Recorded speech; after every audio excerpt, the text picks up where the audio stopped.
तो चलिए दोस्तों, आज के क्लास में हम लोग हिंदी का बहुत ही इंपॉर्टेंट ऑब्जेक्टिव क्वेश्चंस देखने वाले हैं। जो आप लोग का हिंदी 100 मार्क्स ऑब्जेक्टिव का क्वेश्चंस रहता है वो हम लोग आज सॉल्व करेंगे। ठीक है दोस्तों, और बहुत ही इंपॉर्टेंट क्वेश्चन होने वाला है ऑब्जेक्टिव का, जो आप लोग के एग्जाम में सीधा लड़ेगा। तो आप लोग क्या कीजिए, पहले तो आप लोग फटाफट से अपने दोस्त लोग के साथ पहले शेयर कर लीजिए, सबको बुला लीजिए क्लास में, ताकि वो लोग भी इस क्लास का लाभ उठा पाएं। तो चलिए स्टार्ट करते हैं आज हम लोग का फर्स्ट क्वेश्चन क्या है देख लेते हैं। तो फर्स्ट क्वेश्चन हम लोग का यहाँ पे, जैसा काम वैसा परिणाम किस लेखक के द्वारा रचित है, ये बताना कि किसके द्वारा यह रचित किया गया है, यानी कि रचना किया गया है। ये बताना कि जैसा काम वैसा परिणाम। तो इसके लिए राइट आंसर क्या हो जाएगा, तो इसके लिए जो राइट आंसर हो जाएगा वो बालकृष्ण भट्ट हो जाएगा। ठीक है दोस्तों, ये बालकृष्ण भट्ट के द्वारा जो है रचना किया गया है जैसा काम वैसा परिणाम। बहुत इंपॉर्टेंट क्वेश्चन है। ठीक है दोस्तों, इसको अच्छे से याद कर लीजिएगा, यानी कि सी जो इसके लिए राइट आंसर हो जाएगा। नेक्स्ट क्वेश्चन क्या है देख लेते हैं। तो नेक्स्ट क्वेश्चन क्या हम लोग आप लोग के स्क्रीन पे ये रहा। तो नेक्स्ट क्वेश्चन हम लोग यहाँ पे, बातचीत शीर्षक निबंध के अनुसार जो कुछ मवाद या धुआं जमा रहता है वो भाप बनकर निकल पड़ता है, किसके द्वारा लिखा गया। बताना कि ये किसके द्वारा लिखा गया, तो मतलब किसके द्वारा निकल जाता है, ये बताना है कि किसके द्वारा निकल जाता है। तो बातचीत के जरिए निकल जाता है। ठीक है दोस्तों, आप जब बातचीत करेंगे तो जितना भी मवाद धुआं जमा रहता है वो सब भाप बनकर निकल जाता है, किसके द्वारा, तो बातचीत के जरिए निकल जाता है, यानी कि राइट आंसर जो इसके लिए सी हो जाएगा। नेक्स्ट क्वेश्चन क्या है देख लेते हैं।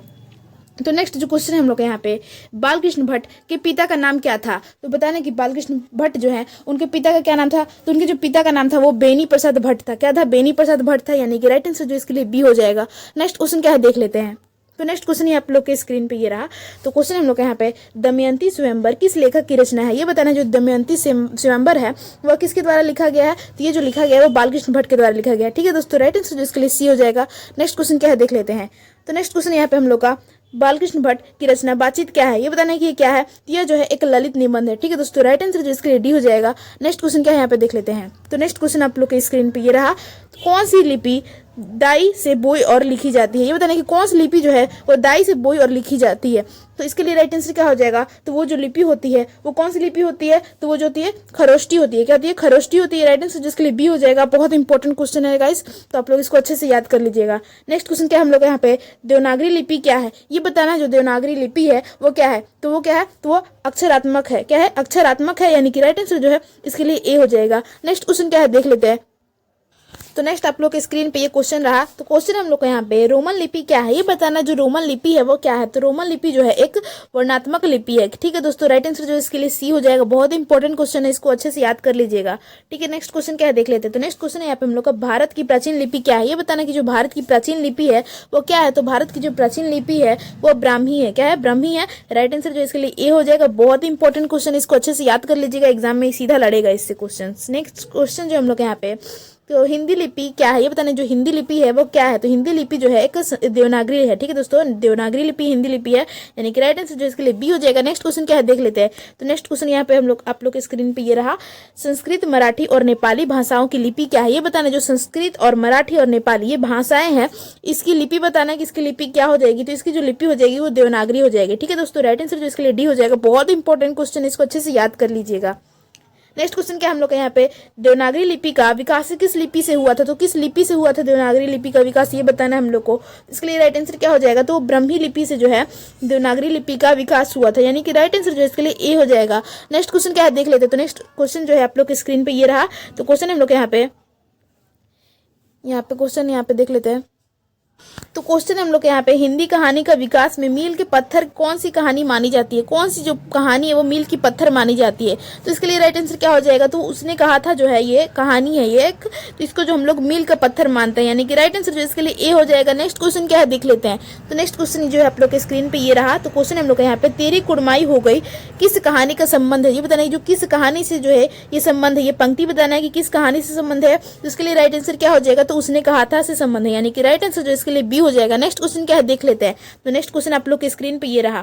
तो क्वेश्चन हम लोग यहाँ पे, बिना फेरे यहाँ पे होगा, बिना फेरे घोड़ा बिगड़ता और बिना लड़े सिपाही, यह पंक्ति किस कहानी से लिया गया है। तो किस कहानी से लिया गया है, तो ये जो लिया गया है उसने कहा था से लिया गया। ठीक है दोस्तों, राइट आंसर जो इसके लिए डी हो जाएगा।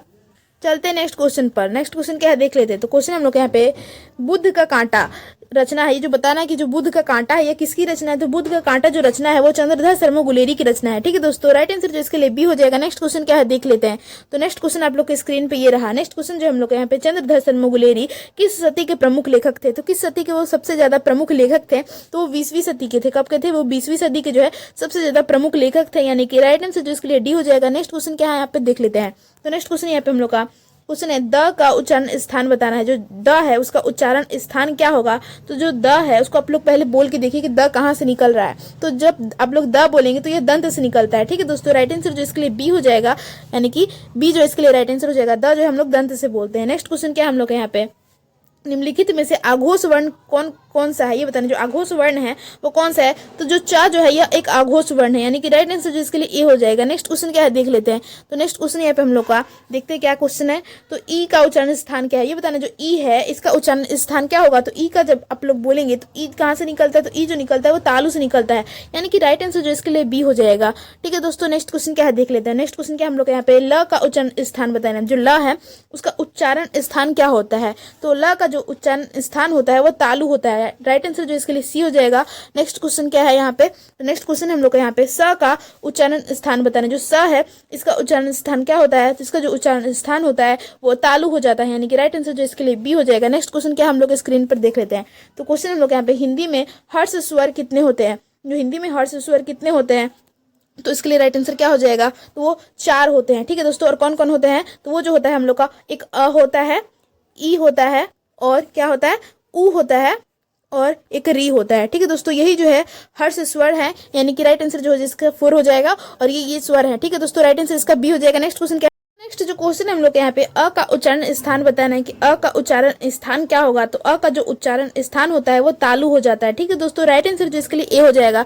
नेक्स्ट क्वेश्चन क्या है देख लेते हैं। तो नेक्स्ट क्वेश्चन क्या हम लोग यहाँ पे र तथा री का उच्चारण स्थान बताना है। र और री का उच्चारण स्थान क्या होता है। तो वो मूर्धा हो जाता है। ठीक है दोस्तों, राइट आंसर जो इसके लिए ए हो जाएगा। बहुत इंपॉर्टेंट क्वेश्चन है, अच्छे से याद कर लीजिए इसको। ठीक है दोस्तों, नेक्स्ट क्वेश्चन क्या हम लोग यहाँ पे निम्नलिखित में से घोष वर्ष, यहाँ पे घोष वर्ण कौन सा है। जो बताने कि घोष वर्ण जो है वो कौन सा हो जाएगा। तो घोष वर्ण जो है वो ज हो जाएगा। ठीक है दोस्तों, राइट आंसर जो इसके लिए डी हो जाएगा। नेक्स्ट क्वेश्चन क्या है देख लेते हैं। तो नेक्स्ट क्वेश्चन आप लोग के स्क्रीन पे ये रहा क्वेश्चन हम लोग का, निम्नलिखित में से किसका उच्चारण कंठ से होता है। बताना कि किसका जो उच्चारण है वो कंठ से होता है। तो हम लोग ख को जो है कंठ से बोलते हैं। ठीक है दोस्तों, राइट आंसर जो इसके लिए डी हो जाएगा। नेक्स्ट क्वेश्चन क्या है देख लेते हैं।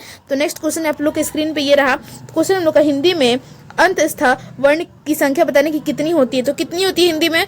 तो वो जो होती है हम लोग की वो 4 हो जाती है। ठीक है दोस्तों, 4 होती है, यानी कि राइट आंसर जो इसके लिए सी हो जाएगा। नेक्स्ट क्वेश्चन क्या है देख लेते हैं। तो नेक्स्ट क्वेश्चन क्या हम लोग आप लोग के स्क्रीन पे ये रहा, य को किसका वर्ण के अंतर्गत रखा गया। जो य शब्द है मतलब ये बताना है कि यह किसके अंतर्गत रखा गया है। तो यह को जो हम लोग रखे हैं वो अर्ध स्वर के अंतर्गत रखे हैं, यानी कि राइट आंसर जो इसके लिए बी हो जाएगा। नेक्स्ट क्वेश्चन क्या है देख लेते हैं। नेक्स्ट क्वेश्चन आप लोग के स्क्रीन पे ये रहा।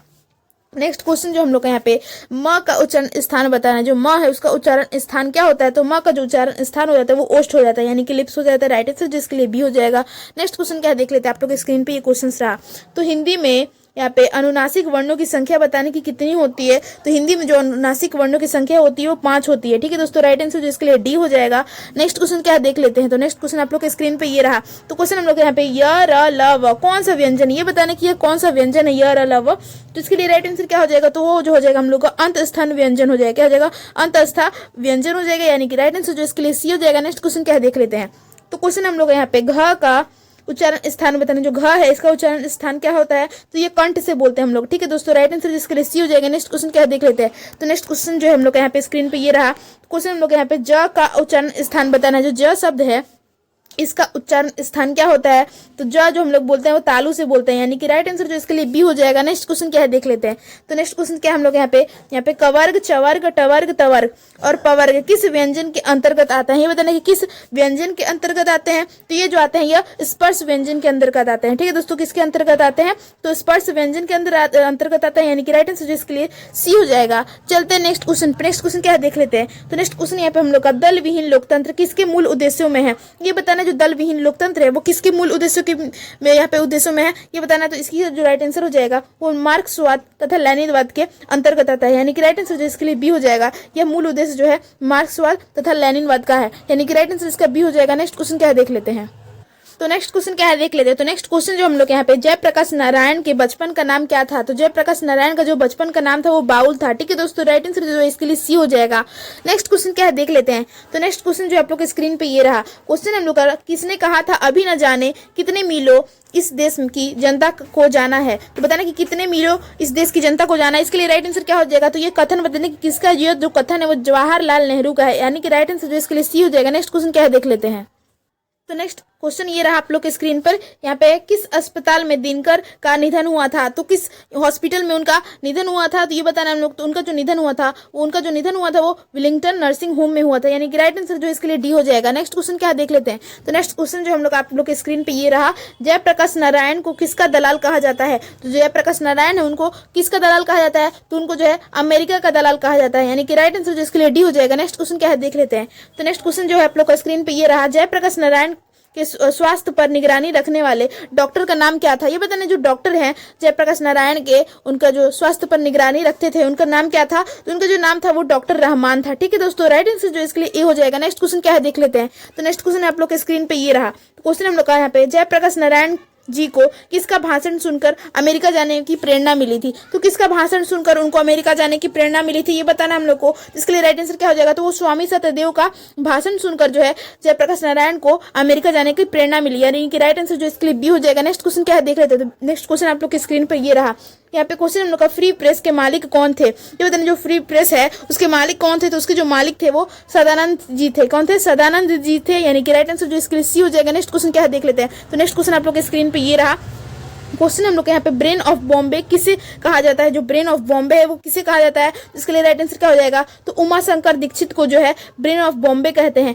राइट आंसर जो है इसके लिए ए हो जाएगा। आप लोग इसको अच्छे से याद कर लीजिएगा, बहुत इंपॉर्टेंट क्वेश्चन है। नेक्स्ट क्वेश्चन क्या हम लोग यहाँ पे, क्वेश्चन हम लोग का, जयप्रकाश नारायण ने आईएससी की परीक्षा कहाँ से पास किया था। तो उन्होंने आईएससी की परीक्षा जो है कहाँ से प्राप्त किया था, मतलब पास किया था उन्होंने। तो उन्होंने जो पास किया था वो बिहार विद्यापीठ से किया था। कहाँ से किया था, बिहार विद्यापीठ से उन्होंने आईएससी की परीक्षा को पास किया था, यानी कि राइट आंसर जो इसके लिए डी हो जाएगा। चलते हैं नेक्स्ट क्वेश्चन। नेक्स्ट क्वेश्चन क्या है देख लेते हैं। तो नेक्स्ट क्वेश्चन क्या हम लोग यहाँ पे, लेनिन की मृत्यु कब हुई थी। तो बताना कि लेनिन की जो मृत्यु हुई थी वो कब हुई थी। तो लेनिन की जो मृत्यु हुई थी वो 1924 में हुई थी। कब हुई थी, तो 1924 में जो है लेनिन की मृत्यु हुई थी। बहुत इंपॉर्टेंट क्वेश्चन, इसको अच्छे से याद कर लीजिएगा। नेक्स्ट क्वेश्चन क्या हम लोग यहाँ पे जयप्रकाश जी मार्क्सवादी कब बने। बताना जो जयप्रकाश जी है वो कब मार्क्सवादी बने। तो इसके लिए राइट आंसर क्या हो जाएगा, तो इसके लिए जो राइट आंसर हो जाएगा आप लोग का वो 1924 में बने थे। ठीक है दोस्तों, राइट आंसर जो इसके लिए डी हो जाएगा। चलते हैं नेक्स्ट क्वेश्चन पर। नेक्स्ट क्वेश्चन क्या है देख लेते हैं। तो नेक्स्ट क्वेश्चन आपके स्क्रीन पे ये रहा, तो यहाँ पे आप लोग का क्वेश्चन रही है कि फणीश्वर नाथ रेणु की पुस्तक बताना कि कौन हो जाएगा। तो उनकी जो पुस्तक है वो मैला आंचल हो जाएगा। ठीक है दोस्तों, राइट आंसर जो इसके लिए डी हो जाएगा। नेक्स्ट क्वेश्चन क्या है देख लेते हैं। तो नेक्स्ट क्वेश्चन आप लोग के स्क्रीन पे ये रहा, क्वेश्चन हम लोग यहाँ पे 1974 में बिहार प्रदेश में मुख्यमंत्री कौन थे। तो कौन थे वो मुख्यमंत्री, तो वो अब्दुल गफूर थे। कौन थे, अब्दुल गफूर थे, यानी कि राइट आंसर जो इसके लिए बी हो जाएगा। नेक्स्ट क्वेश्चन क्या है देख लेते हैं। तो नेक्स्ट क्वेश्चन आप लोग के स्क्रीन पे ये रहा, क्वेश्चन हम लोग यहाँ पे, किसे लोकनायक के नाम से जाना जाता है। बताना कि किसको जो है लोकनायक के नाम से जाना जाता है। तो जयप्रकाश नारायण को जो है लोकनायक के नाम से जाना जाता है, यानी कि राइट आंसर इसके लिए बी हो जाएगा। तो आज का जो क्वेश्चन था वो यहीं तक था। क्लास खत्म हो चुकी है। क्लास आप लोग को कैसी लगी आप लोग कमेंट बॉक्स में बताइएगा। क्लास अच्छी लगी हो तो लाइक कर दीजिएगा दोस्तों, और आप लोग चैनल से नए जुड़ रहे हो तो सब्सक्राइब करना बिल्कुल ना भूलिए। और आप लोग को फ्री पीडीएफ लेना होगा तो आप लोग टेलीग्राम चैनल से जरूर जुड़ जाइएगा। वहाँ पे फ्री पीडीएफ आप लोग को प्रोवाइड करा दिया जाएगा। बहुत ही अच्छे पीडीएफ है, एकदम फ्री ऑफ कॉस्ट मिल जाएगा आप लोग को। आपको बस ज्वाइन हो जाना है वहाँ पे, और आप लोग ऐसे ही बने रहिए हमारे साथ। ठीक है दोस्तों, thank you for watching this video.